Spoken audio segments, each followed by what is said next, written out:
Santa slams the hammer and begins the questioning. Who designed my stylish red outfit?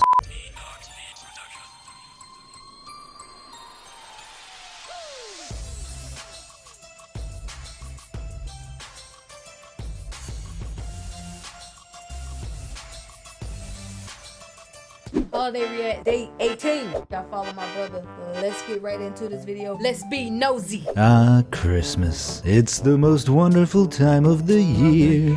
Or so the jingles would have you believe. But the harsh reality is that things aren't all rosy cheeks and tinsel at the North Pole. Santa's workshop runs rampant with crime and chaos, and only you can help. Old Saint Nick needs you.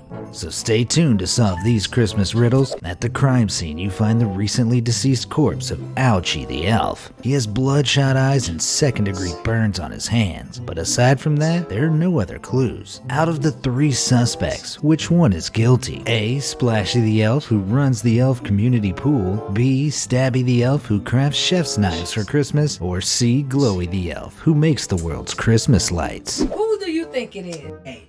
I don't think it's B because you got the knives and stuff, then nobody get chopped up. Y'all drop it down in the comments. Let's play. Despite his suspicious name, Stabby's ruled out. Ouchie wasn't stabbed. She might have gotten red eyes from swimming in Splashy's pool if it was chlorinated, but that wouldn't explain the burned hands. Asphyxiation is the only related thing that can cause blood vessels to burst in the eyes. So Ouchie must have died from strangulation from Glowy's Christmas lights, which burnt his fingers when he tried to pull them off. Number 9. The cookie crumble. On to the second Christmas mystery. An elf has been stealing from Santa's cookie jar, which is kept hidden in the reindeer stables. The elven thief isn't the smartest, and the jar was full of milk chocolate chip cookies. So let's find out who stole the cookies. A. The weird one who keeps sticking his tongue out at you, then apologizing and blushing. B. The one whose fingers have little traces of brown on them. Or C. The one smiling and giggling. I'm gonna say B. I'm gonna say A. Being a reindeer stable worker, B's probably been shoveling, so brown fingers are to be expected. While unusual behavior like this might be a sign of allergies in a human, he's an elf, and elves are full of joy. Besides, there's stronger evidence for A. A's tongue involuntarily sticking out suggests it's swollen. Number 8. Reeling reindeers. While you've been busy, one of the reindeer has drunk Santa's special Christmas brandy. Using anything you may know about Santa's reindeers and their personalities, which of the three suspected reindeer is the drunk one? A. The rowdy one with the red nose. B. The one prancing about like a lunatic. Or C. The one singing her heart out like a Christmas drunkard. I'm going with C. I'm gonna say C. But then you got that one that be partying, but that's that natural B high. and C are easy. The reindeer known for prancing around is the aptly named Prancer. As for the constantly singing, it's Donna the reindeer's well-known trait. A is of course Rudolph, who's known for being the quiet one. He must be totally hammered. Number 7. Rudolph's revenge. Rudolph has spiraled into a drunken rage since you discovered his crime. He sweeps you up in his antlers to a small cabin in the woods, where he corners you. Directly above Rudolph in the rafters, you see another of Rudolph's crimes. The lifeless body of Stabby the elf. Rudolph has wedged him up there, frozen in a block of ice, with several of the knives he crafted so carefully in life. With no phone signal, all you've got for help is a smart home speaker on the table next to you. It's wired up to all the cabin's appliances. A command will help you the most. A. Alexa, call the police. B. Alexa, turn up the heat. Or C. Alexa, play All I Want for Christmas Is You. I'm gonna go with B. D is the answer. But who will he fall on? And calling the police is impossible.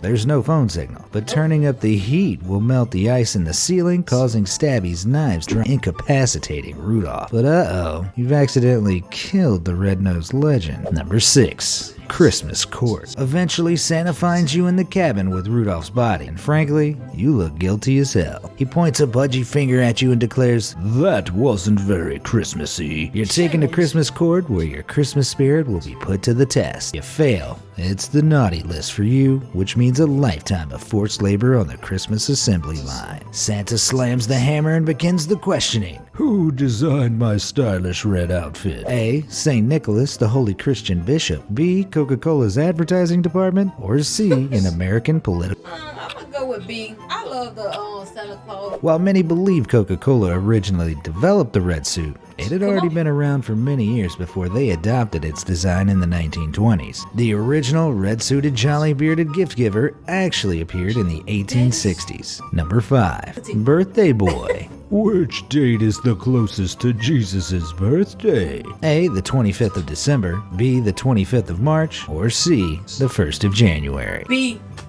Natural evidence suggests that Jesus was born on December 25th. Other studies place the date in summer, but either way, the likelihood is that March is the closest answer to the accurate date. Number 4. Spreading the love. As proof that you're Christmassy deep down, you must prove that you know how to spread Christmas cheer.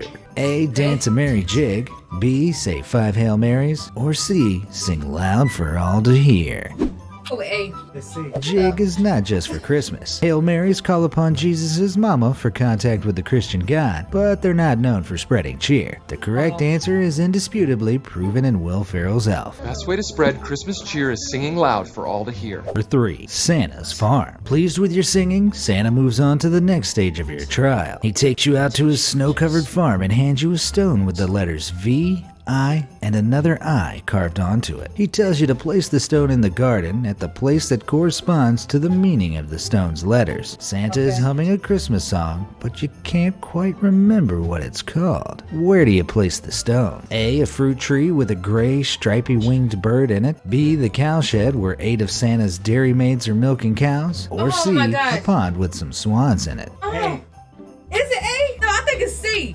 You're a true Christmas genius. Each location in Santa's garden corresponds to a verse from the Christmas classic, 12 Days of Christmas. I know. Which one is? A is a partridge in a pear tree, B is 8 maids a milking, and C is 7 swans a swimming, which corresponds to the Roman numeral VII, or 7 on the stone. Number 2. Gingerbread Manor.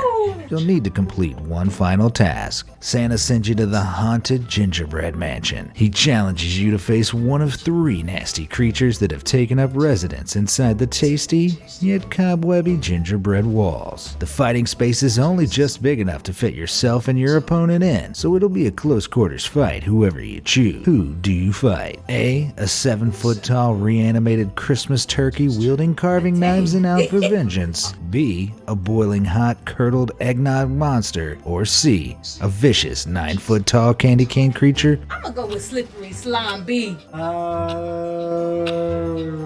You run out of Huge time. turkey is It not doesn't going matter. to go easy with those knives. I mean, wouldn't you be angry if someone plucked and basted you? Hey. With its sense of vengeance and sheer bulk, your chances are slim. The candy cane creature is sure to be a deadly opponent too. Solid sugar of that size will crush you, and there'll be no time to lick it into submission. That leaves opponent B.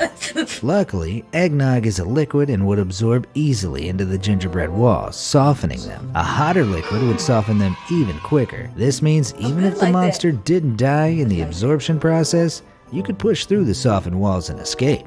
Number 1.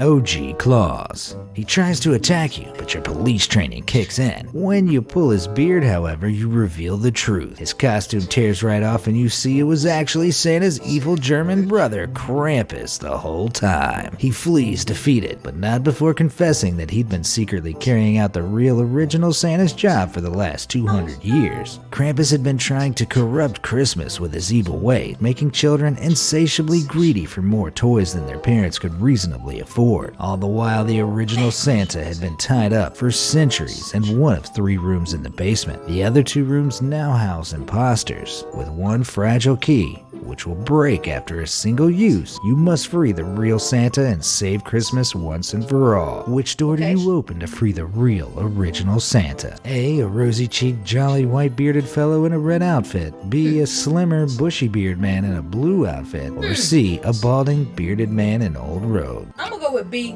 Paid attention, you'll Yeah, he know that was. Santa A is the 19th century redesign of the Christmas character. Santa B is just an intermediary design that popped up in the 19th century advertisements and artwork before the jolly red costume fellow's design was settled on. But Santa C is none other than Saint Nick himself. I love y'all so much. Happy holiday.